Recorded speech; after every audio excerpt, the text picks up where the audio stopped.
ఎన్నికలంటే కేవలం 5 ఏళ్లకు ఒకసారి వచ్చేటువంటి అధికార క్రీడ కాదు. ఎన్నికలంటే కేవలం మన మీద పెత్తనం కోసం అని చెప్పని 2 పెద్ద పులులు చేసేటువంటి పోరాటం కాదు. ఎన్నికలంటే మన జీవితాన్ని, మన బిడ్డల భవిష్యత్తుని నిర్దేశించేటువంటి ప్రక్రియ.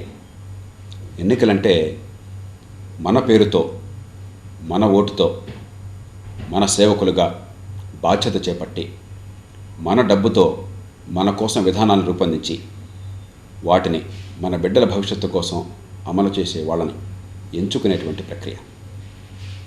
విధానాల భవిష్యత్తులో ఏముండాలో ప్రజలు నిర్ణయించుకునేటువంటి ప్రక్రియ. అంచేత ఈ ఎన్నికల్లో ఇప్పటిదాకా మనం ప్రేక్షక పాత్ర వహిస్తున్నాం. ఆ రోజున మనకున్న కోపాన్ని బట్టో, కులాన్ని బట్టో, ఆవేశాన్ని బట్టో, ఉద్రేకాన్ని బట్టో, డబ్బుకో సారాయికో లొంగిపోయో, భయపడో ఓటు వేస్తున్నాం. లేకపోతే నిస్త్రాణంగా ఇంట్లో కూర్చుంటున్నాం. అలా కాకుండా నిజమైన ప్రజాస్వామ్యంలో మనం సార్వభౌములుగా ఉండాలి. ప్రజలు నిలబడాలి. మన తరపున ఎన్నికైన వాళ్ళంతా కూడా మన సేవకులుగా మెలగాలి. అలా జరగాలంటే ఎన్నికల్లోనే మార్పు కోసం మనం పోరాటం చేయాలి. ఈ ఎన్నికల నిఘా ఉద్యమం, లోక్సత్తా చేపడుతున్న పోరాటం అంతా ఎందుకు అంటే ఎన్నికల్ని పూర్తిగా ప్రక్షాళన చేయడం కోసం. కేవలం ఆటగాళ్ల మార్పుతో తృప్తిపడకుండా ఆట నియమాల మార్పును సాధించడం కోసం. ఎన్నికల్లో ఎవరు గెలిచినా ఎవరు ఓడినా కూడా మనం ప్రజలం గెలిచేందుకు ఈవేళటి వ్యవస్థలో ఎన్నికల్లో ఏ పార్టీ గెలిచినా మనం మాత్రం ఓడిపోతున్నాం. దాన్ని మార్చేందుకు మన పోరాటం జరుగుతుంది. ఇది జరగాలంటే ఎన్నికల్లో మనం ఎన్నో విషయాలు పట్టించుకోవాలి. అభ్యర్థులు ఎలాంటి వాళ్ళు గమనించండి. పార్టీల కంటే అభ్యర్థులు ముఖ్యం. మీకు ఇష్టం వచ్చిన పార్టీల్లో మంచి అభ్యర్థులు మాత్రమే నియమించేట్టుగా ఒత్తిడి తీసుకురండి. గట్టిగా పోరాడండి. రాజకీయ పార్టీలకి సంకేతాన్ని ఇవ్వండి. కొన్ని సందర్భాల్లో మీకు నచ్చిన పార్టీ అయినా కూడా అభ్యర్థి కనుక ఏ రకంగానూ ప్రజా సంక్షేమానికి పనికిరానివాడైనట్టయితే, నేర చరిత్రుడైనట్టయితే, అవినీతికి పాల్పడేవాడైనట్టయితే నిర్ద్వంద్వంగా తిరస్కరించండి. అప్పుడైనా పార్టీలకి బుద్ధి వస్తుంది. అప్పుడే రాజకీయం బాగుపడుతుంది. అట్లాగే ఎన్నికల్లో నిర్భయంగా పాలు పంచుకోండి. ఓటు వేయండి. ఇంట్లో కూర్చుంటే ఏ రకంగానూ ప్రయోజనం ఉండదు. మన పేరుతో ఇంకోటి దొంగ ఓటు వేయచ్చు. ఎలాగో మీరు ఓటు వేరు కదా అని చెప్పని మీ ఆశల్ని, మీ ఆశయాల్ని, మీ భావాల్ని ఏ పార్టీ పట్టించుకోదు.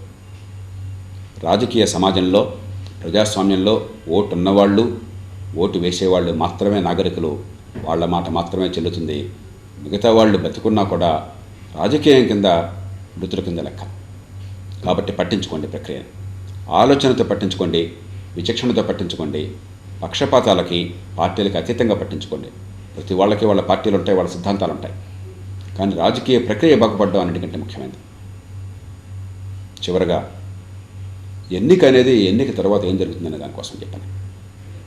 మన పిల్లల ఆరోగ్యం, చదువు సంఖ్యలు, మన రోడ్లు, మన మౌలిక వసతులు, ఉపాధి కల్పన, అందుకు సరైన విధానాలు, ఇవన్నీ కూడా ఈవేళ ఎన్నికల్లో నిర్ణయం కావాలి.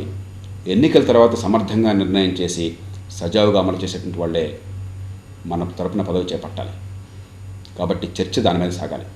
అందుకోసమే ఉమ్మడి వేదికలు, నిజంగా ఎన్నికల్లో ప్రచారం కోసం రావాల్సిన అంశాల మీద పెద్ద ఎత్తున దృష్టిని సారించడం, అన్నిటినీ మించి మన రాజ్య వ్యవస్థని మార్చకుండా, మన ఆట నియమాలని మార్చకుండా, ఎన్నికల వ్యవస్థలో సమూలమైనటువంటి పరివర్తన తీసుకురాకుండా, అధికారాన్ని పూర్తిగా వికేంద్రీకరించకుండా, ప్రజలకు చేరువగా, ప్రజలకు అర్థమయ్యే రీతిలో మనం వేసే ఓటుకి, మనకు అందేటువంటి సేవలకి మధ్య బంధం బలపడేట్టుగా మనం పాలన వికేంద్రీకరించకుండా, న్యాయ వ్యవస్థలో సంస్కరణలు తీసుకొచ్చి చట్టబద్ధ పాలనని మనం ప్రతిష్ఠించకుండా, జవాబుదారితనం కోసం, అవినీతి నిరోధం కోసం, పాలనలో పారదర్శకత కోసం మనం పోరాడకుండా ఈ దేశంలో పాలన మనది కాదు, ప్రజల సార్వభౌమం కాం.